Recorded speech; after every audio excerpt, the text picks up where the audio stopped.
ये कहानी राजेश खन्ना के ओरिजिनल घटना है। लास्ट तक देखो और सुनो।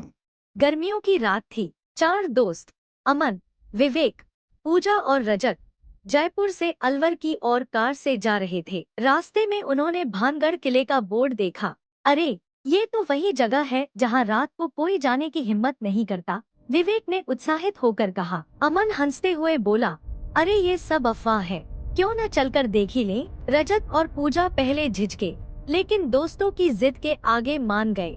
रात के करीब 11 बज चुके थे जब वे किले के बाहर पहुंचे। चारों ने टॉर्च निकाली और अंधेरे में भीतर घुस गए। अंदर घुसते ही हवा अचानक ठंडी हो गई। दीवारें टूटी फूटी थी और हर तरफ सन्नाटा पसरा था। पूजा ने धीरे से कहा, मुझे अच्छा नहीं लग रहा, चलो वापस चलते हैं। लेकिन तभी रजत को ऐसा लगा मानो कोई उनकी ओर देख रहा हो। उसने टॉर्च घुमाई, पर वहाँ कुछ नहीं था, सिर्फ टूटी मूर्तियाँ और जंगली घास। करीब आधा घंटा बीता होगा कि अचानक मंदिर के खंडहर से घंटी की आवाज आई। चारों रुक गए। ये आवाज कहाँ से आई? अमन ने फुसफुसाकर कहा। विवेक धीरे धीरे आगे बढ़ा और मंदिर के पास गया। अंदर कोई नहीं था। तभी दरवाजा अपने आप धड़ाम से बंद हो गया। विवेक चीख पड़ा। बाकी तीनों ने दौड़कर दरवाजा खोला, लेकिन अंदर कोई नहीं था। विवेक गायब था। पूजा के रोने की आवाज गूंज उठी। अमन और रजत उसे संभाल रहे थे कि अचानक टॉर्च की रोशनी में एक सफेद साया दिखा। वह औरत जैसी आकृति थी, आंखें लाल, चेहरे पर कोई भाव नहीं। वह धीरे धीरे उनकी ओर बढ़ रही थी। हवा इतनी ठंडी हो गई कि सांस लेना मुश्किल हो रहा था। अमन ने टॉर्च गिरा दी और सब भागने लगे।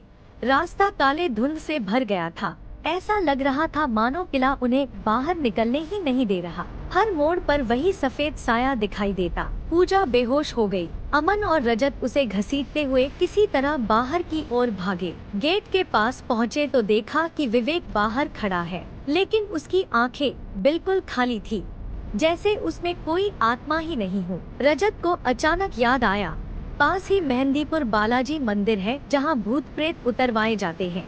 वे किसी तरह पूजा और विवेक को लेकर वहाँ पहुँचे। मंदिर में जैसे ही घंटियाँ बजी, विवेक जमीन पर गिर पड़ा और अजीब आवाजों में चिल्लाने लगा। पुजारी ने मंत्रोच्चार शुरू किया और कई लोग उसे पकड़कर बैठ गए।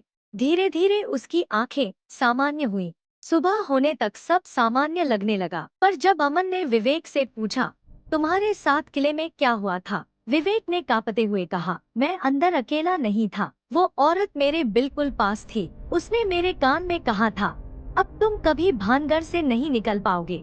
अगर स्टोरी अच्छा लगा है तो लाइक और सब्सक्राइब करो, क्योंकि और भी ओरिजिनल स्टोरी अब तक पूछा सकूं।